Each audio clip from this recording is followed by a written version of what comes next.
Hi guys, स्वागत है आपका स्वतंत्र आईटीआई के डिजिटल लर्निंग क्लास में। मैं दिनेश कुमार आज आप सबों के लिए लेकर आए हैं लॉजिक गेट। तो लॉजिक गेट में हम लोग कई क्लास में पढ़ चुके हैं एंड गेट और भी कई गेटों को भी हम लोग ध्यान में रख चुके हैं, लेकिन आज हम लोगों को जानना है और गेट। क्या जानना है? और गेट। तो और गेट के बारे में हम लोग जानते हैं आज।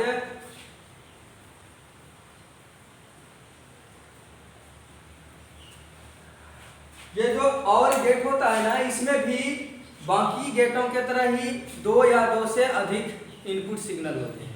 जैसा कि आप दूसरे गेट की बारे में पढ़े होंगे तो उसमें भी आप क्या देखे होंगे कि जो इनपुट सिग्नल होते हैं उसमें दो या दो से अधिक इनपुट सिग्नल होते हैं और आउटपुट सिग्नल केवल एक होते हैं। तो ठीक उसी प्रकार हम और गेट में भी बोल सकते हैं इसका डेफिनेशन कि वह लॉजिक गेट जिसमें दो या दो से अधिक इनपुट सिग्नल हो और केवल एक आउटपुट सिग्नल हो, उसे और गेट कहते हैं। उसे क्या कहते हैं? और गेट कहते हैं। तो और गेट का अगर हम फिगर को देखें कि और गेट किस प्रकार से बना होता है,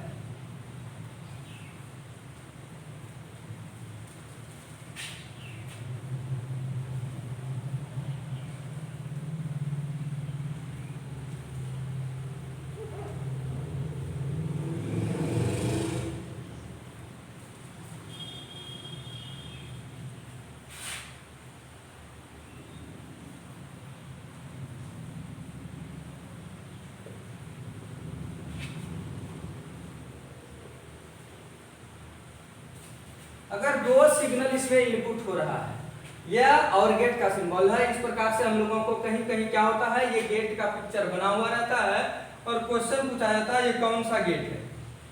तो अगर इस प्रकार से आपको गेट दिखते हैं तो इसको हम लोग इजीली बोल सकते हैं कि यह कौन सा गेट है, तो और गेट है। तो ये तो दो सिग्नल है इनपुट। अगर दो सिग्नल इनपुट है ए और बी, तो आउटपुट यानी y बराबर हो जाएगा a प्लस बी। और अगर इसी का तीन सिग्नल इनपुट हो, इसी का इनपुट सिग्नल क्या हो? तीन हो,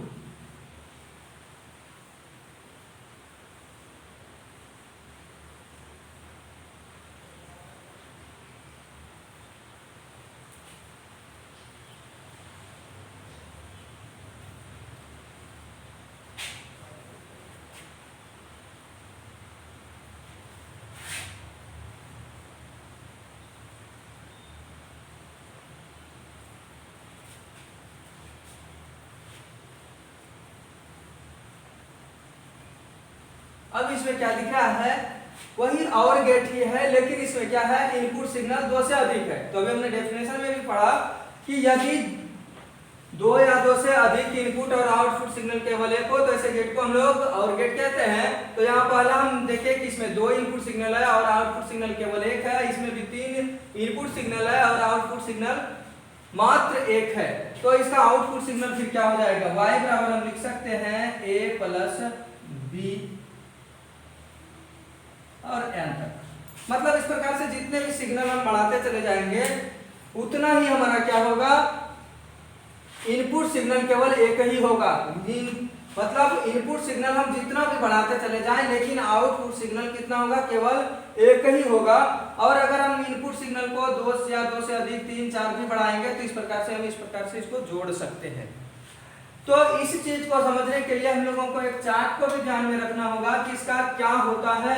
अगर इनपुट सिग्नल जीरो हो दोनों, तो इसका आउटपुट क्या मिलेगा? तो इसको आप भली भांति याद रख सकते हैं कि यदि इसका आउटपुट सिग्नल 1 तभी होगा जब इनपुट सिग्नल किसी भी तरह से एक सिग्नल भी 1 होना चाहिए। मतलब आउटपुट सिग्नल 1 कब होगा? जब दोनों या दो से अधिक सिग्नलों में से कोई एक सिग्नल 1 हो जाए, तो उसका आउटपुट सिग्नल 1 को दर्शाएगा।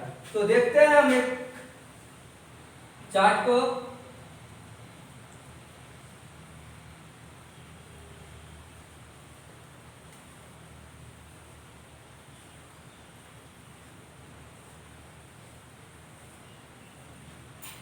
तो अगर मान लिया जाए हमारा ए बी इनपुट है तो रिजल्ट हम बोल सकते हैं y, और अगर जीरो है इनपुट, दोनों सिग्नल क्या है, ये भी जीरो है और ये भी जीरो है, तो आउटपुट क्या हो जाएगा, जीरो होगा। तो हम लिख सकते हैं यहाँ पर जीरो। और हमने क्या कहा कि दोनों में से कोई अगर वन सिग्नल भी वन होता है, कोई एक सिग्नल भी वन होता है तो आउटपुट वन दिखाने लगेगा। जैसे कि अब इसको हम बोल दिए ए जो है वो जीरो है और बी वन है, तो आउटपुट क्या हो जाएगा, इस स्थिति में वन हो जाएगा। तो यहाँ पर हमने क्या किया, ए को जीरो बी को वन, तो आउटपुट वन। अब दूसरा कंडीशन क्या देखते हैं हम, अगर बी को जीरो कर दिया जाए और ए को भी वन कर दिया जाए, फिर भी आउटपुट सिग्नल क्या होगा, वन होगा। मतलब ए वन है और बी जीरो है, फिर भी आउटपुट हमें क्या मिल रहा है, वन मिल रहा है। और तीसरा कंडीशन को अगर देखा जाए, अगर ए और बी दोनों इनपुट सिग्नल वन होते हैं, ए और बी दोनों इनपुट सिग्नल वन होते हैं, फिर भी आउटपुट सिग्नल वन होंगे। मतलब वन और वन तो वन। आपको केवल इस चार्ट को ध्यान में रखना है। अगर इस चार्ट को आप ध्यान में रखते हैं तो किसी भी और गेट को आसानी से समझ सकते हैं, क्योंकि इस गेट में आउटपुट सिग्नल एक ही होता है। आउटपुट सिग्नल कितना होता है, केवल मात्र एक आउटपुट सिग्नल होते हैं, और एक जो आउटपुट सिग्नल होता है वो उसका मान वन तभी होगा जब इनपुट के किसी भी एक सिग्नल का वैल्यू वन के बराबर हो। तो आज हम लोग समझे और गेट को, और गेट का पिक्चर को भी समझे, और उसका किस प्रकार से इसमें इनपुट सिग्नल होता है और आउटपुट सिग्नल क्या होता है। आज के लिए बस इतना ही, मिलते हैं नेक्स्ट क्लास में नेक्स्ट वीडियो के साथ।